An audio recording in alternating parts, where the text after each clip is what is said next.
আমাদের সিনেমা হলগুলো দেখি, সেগুলোকে সাধারণত একটু চাপা করে তৈরি করা হয়। কেন চাপা করে তৈরি করা হয়? আসসালামু আলাইকুম প্রিয় শিক্ষার্থী, তোমরা যারা এসএসসি বেস 2027, 28, 29 এবং 30 সালে পরীক্ষার্থী রয়েছে, তোমাদের জন্য খুব গুরুত্বপূর্ণ একটি টপিক নিয়ে আজকে আলোচনা করব, সেটি হচ্ছে প্রতিধ্বনি। তোমরা সকলে জানো যে শব্দের প্রতিফলনকে প্রতিধ্বনি বা ইকো বলা হয়।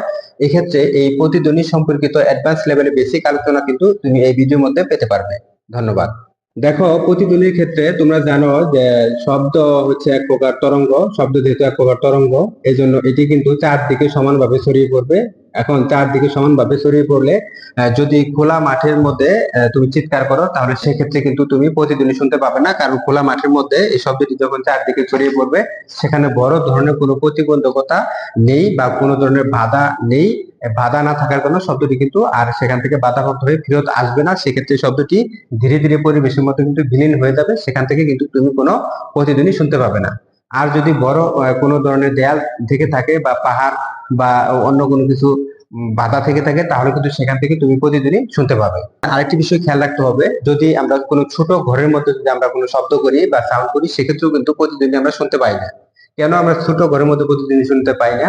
একটু খেয়াল করে দেখো যে প্রতিধ্বনি শুনতে গেলে আমরা যে শব্দ করি, সেই শব্দটি আমাদের 0.1 সেকেন্ড পর্যন্ত, এটি আমাদের 0.1 সেকেন্ড পর্যন্ত আমাদের মস্তিষ্কে থেকে থাকে। অর্থাৎ আমরা যে একটি শব্দ যদি করি, আমি যদি বলি যে হ্যালো, এই হ্যালো কথাটি সর্বপ্রথম আমার কানে প্রবেশ করবে এবং এই শব্দটি 0.1 সেকেন্ড পর্যন্ত এটি আমাদের মস্তিষ্কে থেকে যাবে। এই জন্য এই মূল শব্দটা আমরা শুনবো 0.1 সেকেন্ড পর্যন্ত, এর আওয়াজ কিন্তু মস্তিষ্কে থেকে যাবে। অর্থাৎ ধরলাম আমি হ্যালো কথা বললাম, এটা হচ্ছে আমাদের হ্যালো। এটা যদি হ্যালো হয়ে থাকে, এই কথা এখানে যদি আমাদের প্রতিবন্ধকতা থেকে থাকে, তাহলে এটি হচ্ছে আমাদের বাধা বা প্রতিবন্ধক।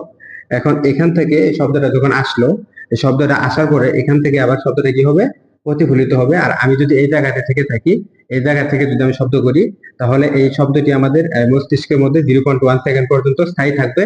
এখন এই শব্দটি আসছে, ধরো ডি দূরত্ব আসছে এবং আবার চলে গেছে ডি দূরত্ব, এবং আসতে দূরত্ব হচ্ছে ডি এবং চলে যাওয়ার জন্য দূরত্ব কিন্তু ডি। এক্ষেত্রে আমরা লিখতে পারি যে 2D। 2D দূরত্ব অতিক্রম করতে যদি তার 0.1 সেকেন্ড অপেক্ষা বেশি সময় লাগে, তখনই কিন্তু আমরা ওই দ্বিতীয় শব্দটিকে বা এই যে হ্যালো শব্দটির আলাদাভাবে আমরা তার প্রতিধ্বনি শুনতে পাবো। এখন দেখো, ধরো তুমি কোনো পাহাড়ের মধ্যে দাঁড়িয়ে রয়েছো। এখন পাহাড় থেকে যদি তুমি শব্দ করো, তাহলে সেই শব্দটি কিন্তু বিশাল বড় একটা প্রতিবন্ধকতার জন্য, অর্থাৎ পাহাড়ের জন্য সেই শব্দটি সেখানে গিয়ে আবার যখন ফেরত আসছে, সেটি যদি 0.1 সেকেন্ড পরে যদি ফেরত আসে, তাহলে কিন্তু আমরা প্রতিধ্বনি শুনবো। সুতরাং আমরা প্রতিধ্বনি শুনতে গেলে অবশ্যই 0.1 সেকেন্ড অপেক্ষা বেশি সময় নিতে হবে। এর মধ্যে যদি কোনো শব্দ ফেরত আসে, তাহলে কিন্তু আমরা প্রতিধ্বনি শুনতে পাবো না। যেমন আমরা ছোট্ট কোনো ঘরের মধ্যে যদি আমরা শব্দ করি, সেক্ষেত্রে কিন্তু আমরা প্রতিধ্বনি শুনতে পাই না। এখন প্রতিধ্বনি শুনতে না পেলেও আমরা গুনগুন এক প্রকার শব্দ শুনতে পাই ঘরের মধ্যে শব্দ করলে। সেই শব্দটি আসলে কিসের জন্য হয়? সেটি হচ্ছে, যদি অনেকগুলো শব্দ যদি প্রতিফলিত হয়ে আসে, তাহলে একটি শব্দ আরেকটি শব্দের সাথে ওভারল্যাপ হয়ে সেই শব্দটি আমরা পরিষ্কারভাবে মূল শব্দটা শুনতে পাই না, অর্থাৎ তার প্রতিধ্বনি শুনতে পাই না। তাকে বলা হয় রিভারবেরেশন। অর্থাৎ রিভারবেরেশন শব্দ হচ্ছে শব্দের বারবার প্রতিফলন হওয়ার ফলে সেক্ষেত্রে এক প্রকার গুনগুন শব্দ শোনা যায়। সেক্ষেত্রে আমরা যে ঘরের মধ্যে শব্দগুলো প্রতিদিন না শুনে অন্যান্য কোনো ধরনের শব্দ শুনি, সেটি মূলত হচ্ছে কি রিভারবেরেশন। অর্থাৎ আমরা প্রতিধ্বনি হিসেবে আলাদা ভাবে সেই শব্দটি শুনতে পাই না, এক প্রকার গুঞ্জন শুনতে পাই। আরেকটি বিষয় হচ্ছে যে আলোর প্রতিফলনের ক্ষেত্রে, আলো কোনো মসৃণ তলে প্রতিফলিত হয়, তাহলে এই শব্দের প্রতিফলনের ক্ষেত্রেও কিন্তু সেখানে কোনো মসৃণ তল লাগে না। অর্থাৎ শব্দ যে কোনো মসৃণ অমসৃণ যে কোনো ধরনের তল থেকে প্রতিফলিত হতে পারে। আলো যেরকম ভাবে যে কোনো একটি কোণে যদি আপতিত হয়, তাহলে প্রতিফলিত হয় কিন্তু যে কোনো একটি কোণে, ঠিক একইভাবে শব্দও কিন্তু যদি যে কোন আপতিত হবে, সেই কোণে কিন্তু প্রতিফলিত হবে। অর্থাৎ আলোর প্রতিফলনের যে সূত্রগুলো রয়েছে, শব্দের প্রতিফলনের ক্ষেত্রেও বা প্রতিধ্বনির ক্ষেত্রেও সে অনুযায়ী কিন্তু শব্দ কাজ করে। আরেকটি মজার বিষয় হচ্ছে, আমরা যখন শব্দের প্রতিধ্বনি শুনি, সেক্ষেত্রে প্রতিধ্বনিটি কিন্তু শুনতে ভালো লাগে এবং প্রতিধ্বনিটি কিন্তু মূল শব্দ অপেক্ষা আমাদের কিছুটা সফট হয়। সে সফট হওয়ার কারণ হচ্ছে যে প্রতিধ্বনির সময় আমাদের যে শব্দটি আমরা পরবর্তীতে শুনি, সেটি পরিবেশ দ্বারা কিছুটা শোষিত হয়ে যায় এবং তার শোষিত হয়ে যাওয়ার ফলে ওই শব্দটি কিন্তু আমরা সফট হিসেবে চিনতে পারি। অর্থাৎ আমাদের মস্তিষ্ক কিন্তু সেই শব্দটিকে সফট হিসেবে নেয়। তুমি যদি খেয়াল করো যে আমাদের এই চারপাশে আমরা অসংখ্য শব্দ শুনতে পাচ্ছি, কিন্তু এই শব্দগুলো প্রতিনিয়ত বিভিন্ন জায়গা থেকে কিন্তু প্রতিফলন হয়ে আসতেছে। আমরা সেটা 0.1 সেকেন্ড এর পর যদি আসে সেটা প্রতিধ্বনি হিসেবে শুনি, আর যদি 0.1 সেকেন্ডের আগে চলে আসে তাহলে কিন্তু সেটি আমরা প্রতিধ্বনি শুনতে পাই না। এখন এই ঘরের চেয়ার, ঘরের টেবিল এবং ঘরের দেয়াল সবকিছু কিন্তু শব্দকে প্রতিফলন করতেছে। সেক্ষেত্রে আমরা 0.1 সেকেন্ডের আগে যদি আসে তাহলে শুনবো না প্রতিধ্বনি, এবং পরে যদি আসে তাহলে প্রতিধ্বনি শুনবো। এখন কথা হচ্ছে এই বস্তুগুলো শব্দ শুধু প্রতিফলনই করে না, শব্দ শোষণও করে।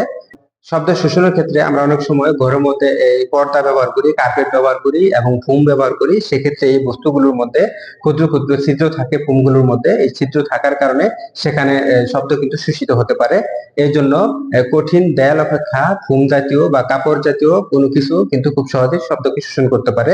এই জন্য শব্দকে শোষণ করার জন্য মূলত আমরা কি করি, কার্পেট বা আমরা ফোম জাতীয় অন্যান্য কোনো বস্তু ব্যবহার করে থাকি। এখন প্রতিধ্বনির ক্ষেত্রে যে আমাদের একটি সূত্র রয়েছে, সেই সূত্রটি আমরা একটু দেখে নিই যে প্রতিধ্বনির ক্ষেত্রে সেই সূত্রটি কিভাবে এলো। ধরো এখান থেকে একজন ব্যক্তি একটি শব্দ করলো, এখান থেকে ব্যক্তিটি শব্দ উৎপন্ন করার পর এখন এখানে একটি প্রতিবন্ধকতা বাধা রয়েছে, এটি একটি বাধা। এখানে বাধা যেহেতু রয়েছে, এখানে ব্যক্তি থেকে ওই বাধার দূরত্ব ধরলাম আমরা ডি। এক্ষেত্রে এই শব্দটি একবার আসবে, আবার শব্দটি চলে যাবে, তাহলে আসলো ডি এবং এখান থেকে কিন্তু চলে গেল আবার ডি। এই ক্ষেত্রে আমাদের আসতে এবং যাইতে এখানে যে সময়টা রয়েছে, অর্থাৎ মূল শব্দ যখন যে উৎপন্ন করবে, মূল শব্দ থেকে 0.1 সেকেন্ড পর্যন্ত আমাদের গেপ সময়টি বিবেচনা করতে হবে। মূল শব্দটি হচ্ছিল যে সময় থেকে সে সময় থেকে 0.1 সেকেন্ড পরে শব্দটি যদি এখানে চলে যায়, তাহলে এক্ষেত্রে আমাদের ডি এর মানটি কত হবে সেক্ষেত্রে কিন্তু আমরা খুব সহজেই বের করতে পারবো। আমরা জানি যে শব্দের বেগ একটি সুষম বেগ, তাহলে এস সমান আমরা লিখবো ভিটি। এক্ষেত্রে এস হচ্ছে দূরত্ব, আমরা দেখতে পাচ্ছি যে দূরত্ব হচ্ছে 2d, একটি ডি, এবং ফেরত যাওয়ার সময় আরেকটি ডি, তাহলে 2d সমান আমরা লিখবো বিটি। এক্ষেত্রে আমরা যদি জানি যে সেদিন বায়ুতে শব্দের বেগ কত ছিল, বায়ুতে শব্দের বেগ যদি আমরা ধরে নেই 340, যদি আমরা ধরে নিই যে বায়ুতে শব্দের বেগ 340 আর আমাদের সময় ছিল আমাদের 0.1 সেকেন্ড, অর্থাৎ প্রতিদিনই শুনতে মিনিমাম সময় লাগবে 0.1 সেকেন্ড। এক্ষেত্রে যদি 2d ব্যবহার করি তাহলে আমরা ডি সমান আমরা লিখতে পারবো 17 মিটার। অর্থাৎ এই যে আমরা দেখতে পাচ্ছি যে ডি সমান 17 মিটার, এক্ষেত্রে আমরা বলতে পারি যে প্রতিধ্বনি শুনতে শব্দের বেগ যদি 340 মিটার পার সেকেন্ড হয়, ওই জায়গাতে প্রতিধ্বনি শুনতে 17 মিটার। এভাবেই কিন্তু আমরা প্রতিদিনের অঙ্কগুলো মূলত করে থাকবো। একটি মজার বিষয় হচ্ছে, একটু খেয়াল করলে দেখবে যে হলঘরগুলোকে সাধারণত চাপা করে তৈরি করা হয়। আমরা যে সিনেমা হলগুলো দেখি সেগুলোকে সাধারণত একটু চাপা করে তৈরি করা হয়। কেন চাপা করে তৈরি করা হয় একটু খেয়াল করে দেখো।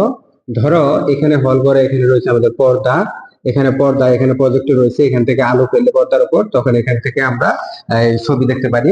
এক্ষেত্রে এই হলঘরগুলোকে একটু চাপা করে তৈরি করা হয়। এই একটু চাপা করে তৈরি করার কারণ হচ্ছে এখানে যাতে এই বারবার শব্দের প্রতিধ্বনি সৃষ্টি না হয়, অর্থাৎ বারবার যদি শব্দের প্রতিধ্বনি সৃষ্টি হয় সেক্ষেত্রে আমাদের শব্দটি শুনতে বা সংলাপ শুনতে খারাপ লাগতে পারে। এই জন্যই সাধারণত হলঘরগুলোকে চাপা করে তৈরি করা হয়। কারণ চাপা করে তৈরি করলে এই ডি দূরত্ব, অর্থাৎ একবার শব্দটি ডি দূরত্ব যাবে আবার ডি দূরত্ব আসবে। সেক্ষেত্রে এখানে যদি কোনো আমাদের শ্রোতা থেকে থাকে, এখানে যদি আমাদের কোনো শ্রোতা যদি থেকে থাকে, তাহলে টোটাল দূরত্ব কিন্তু হচ্ছে আমাদের 2d। এই 2d দূরত্ব যেহেতু আমাদের চাপা করলে এই 2d-র মান কিন্তু কম হবে। অর্থাৎ যদি চাপা করা হয় তাহলে কিন্তু আমাদের এই 2d-র যেটা মান, এটা মান কিন্তু আমাদের কম হবে, অর্থাৎ দূরত্বটা কম হবে, কারণ এটা চাপা করলে দূরত্বটা কম হবে। আর দূরত্বটা যদি কম হয় তাহলে সেটি 0.1 সেকেন্ড সময় অপেক্ষা আমাদের কিন্তু এর সাথে কিন্তু কম সময় নিবে, অর্থাৎ এই সময়টা কিন্তু হবে 0.1 সেকেন্ডের চাইতে কম হবে। কেননা যেহেতু দূরত্ব কম, সেটি 0.1 সেকেন্ড অপেক্ষা যদি কম সময়ে যদি সে যদি যাতায়াত করে, তখন কিন্তু সেটি কিন্তু প্রতিধ্বনি হিসেবে আমরা শুনতে পাবো না। কারণ প্রতিধ্বনি শুনতে মিনিমাম সময় লাগে 0.1 সেকেন্ড। এই 0.1 সেকেন্ডের আগে যদি শব্দটি যদি আমাদের ফেরত আসে তাহলে কিন্তু আমরা প্রতিধ্বনি শুনতে পাবো না। এই জন্যই সাধারণত এই হলঘরগুলোকে চাপা করে তৈরি করা হয়। তোমরা প্রথমবারের মতো যারা ভিডিওটি দেখছো, ভিডিওটি ভালো লেগে থাকলে একটি লাইক ও চ্যানেলটি সাবস্ক্রাইব করতে ভুলবে না। ধন্যবাদ।